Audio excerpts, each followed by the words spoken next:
Assalamualaikum warahmatullahi wabarakatuh.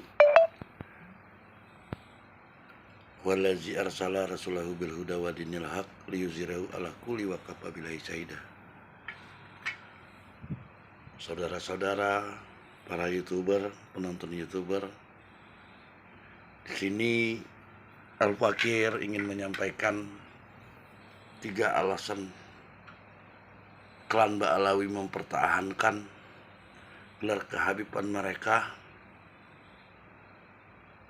adalah dengan 3 alasan. Makanya mereka bertahan sampai mati-matian untuk mempertahankan klan Ba'alawi, yang mana selama ini klan Habib itu yang selalu mereka agung-agungkan, dan ternyata nasab mereka tidak tersambung sama sekali. Dari beberapa kalangan, dari beberapa penulis ahli nasab, dari ketiga tersebut Bani Alawi mempertahankan gelar kehabib hanya bertahan sampai mati-matian, tidak ada lain untuk menjaga periuk mereka agar hidup enak, yang selalu diagung-agungkan oleh para muhibin-muhibinnya. Demikianlah yang mereka pertahankan. Kedua, andai mereka tidak pernah mau melakukan tes DNA, karena apabila mereka sudah melakukan tes DNA, maka rungkat semua klan-klan Ba'alawi tersebut. Justru darah mereka malah mengarah ke darah Yahudi Askenazi.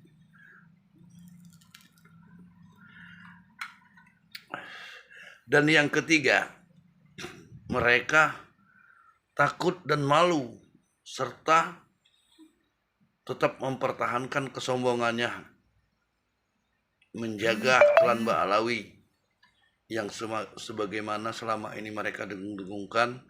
Satu Habib bodoh lebih alim dari 70 kiai alim ulama. Ini adalah dasar pemikiran sesat dan menyesatkan. Maka dalam hal ini saya berharap kepada pihak pemerintah, terutama pihak PBNU, Ketua MUI, agar tidak terjadi kisruh di grassroots atau akar rumput, yang mana para akar rumput tersebut sudah banyak menyadari dan mengetahui bahwa rungkatnya nasab Ba'alawi tersebut, selama tidak ada keputusan dan pembahasan yang lebih menenangkan dari pihak-pihak yang berkepentingan, terutama dari pemerintah, maka ini akan menjadi bom waktu. Menurut saya, suatu saat akan terjadi muak kekesalan masyarakat, kekesalan para pribumi Nusantara terhadap para habaib. Untuk itu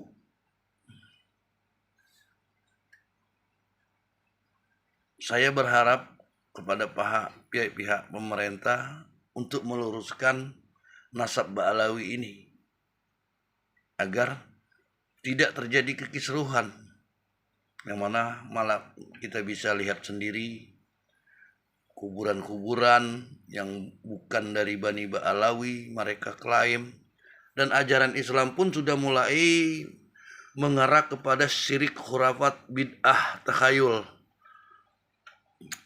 Dan klan Ba'alawi ini selalu mendengung dan mengagung-agungkan Faqih Muqaddam. Malahan mereka menyamakan Faqih Muqaddam itu hampir sama dengan Imam Hanafi, Imam Syafi'i, Imam Hambali, dan imam besar lainnya. Mana ini, dalam hal ini saya berharap kemana nih si Rizik yang selama ini ngomong untuk membuktikan darah Rasulullahnya itu untuk melakukan tes DNA, malah ngomongnya membalikkan fakta, malah begal nasab. Sampai saat ini saya belum melihat niat dari Habib Rizik, untuk melakukan tes DNA, apalagi oleh Bahar bin Smith yang sudah menghina Rasulullah, terutama untuk menggali makam Rasulullah untuk membuktikan tes DNA-nya dan tes DNA Habib Bahar bin Smith. Jadi ini menurut saya sudah pelecehan. Seharusnya pemerintah bertindak, dan menurut saya sudah penodaan, penistaan atau penodaan agama atau sudah melecehkan Rasulullah junjungan kita. Dalam hal ini Bahar bin Smith melakukan mengemukakan untuk minta digali kuburan Nabi Muhammad. Hal yang sangat tidak mungkin sekali. Menurut saya ini terlalu mengada-ada. Saya sendiri selaku fakir ilmu dalam hal Islam sangat tersulut emosi saya mendengar penuturan dari Habib Bahar bin Smith yang berbicara mengenai masalah untuk menggali makam Rasulullah. Ini sudah penghinaan menurut saya, pelecehan. Mereka ini bukan lagi mengaku-ngaku sebagai cucu Rasulullah, namun malah menurut saya orang-orang udah kafir menurut saya. Boleh dikatakan seperti itu. Dengan cerita-cerita halu-halu mereka.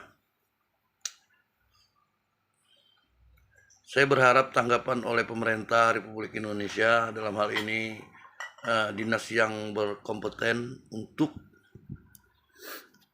meluruskan sejarah ini agar tidak terjadi simpang siur dan tumpang tindih, agar tidak terjadi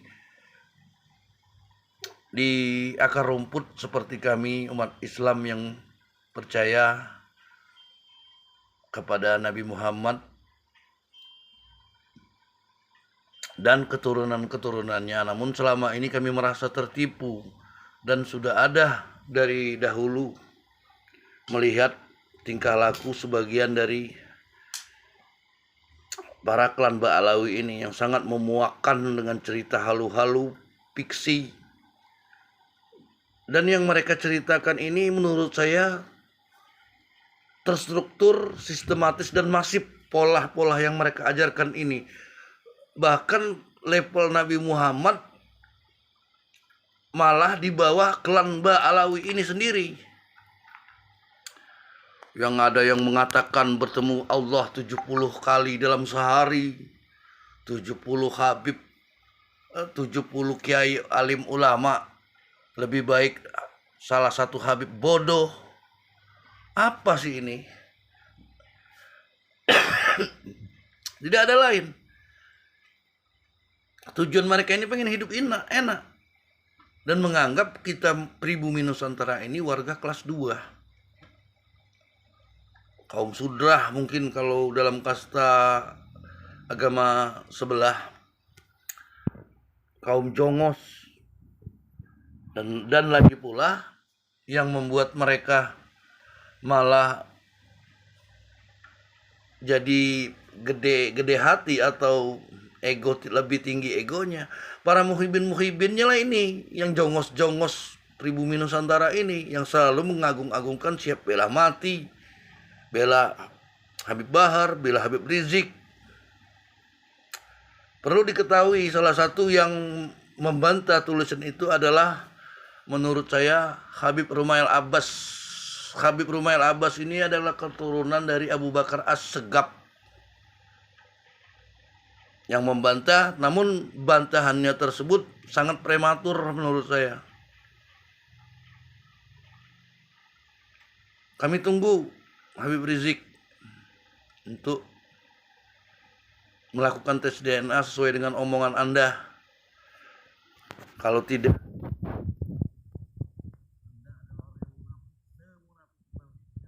apa Anda? Saya sangat tersulut sekali dengan pidato, dengan isi ceramah Habib, Bahar bin Smith yang menantang-nantang Kiai Imaduddin di daerah Banten. Seandai saya berdiri di daerah situ, pasti akan saya lempar dengan telur busuk atau dengan tai apa, tai sapi lah mukanya si Bahar itu. Saking kesalnya dengar omongannya seolah-olah sok paling jagoan, paling hebat, paling berani dia. Kami menunggu keputusan dari para pejabat yang berwenang untuk menentukan agar kekisruhan ini tidak berlarut dan lama-kelamaan menjadi duri dalam daging. Demikianlah, billahi taufiq wal hidayah. Bila ada kata-kata saya yang salah, saya mohon maaf. Namun ini jelas, kami pribumi Nusantara ini adalah warga dari dulu, sudah beriman dari zaman Nabi Musa, sudah bertauhid, kami sudah beradab. Itulah yang dapat saya sampaikan. Billahi taufiq wal hidayah. Wassalamualaikum warahmatullahi wabarakatuh.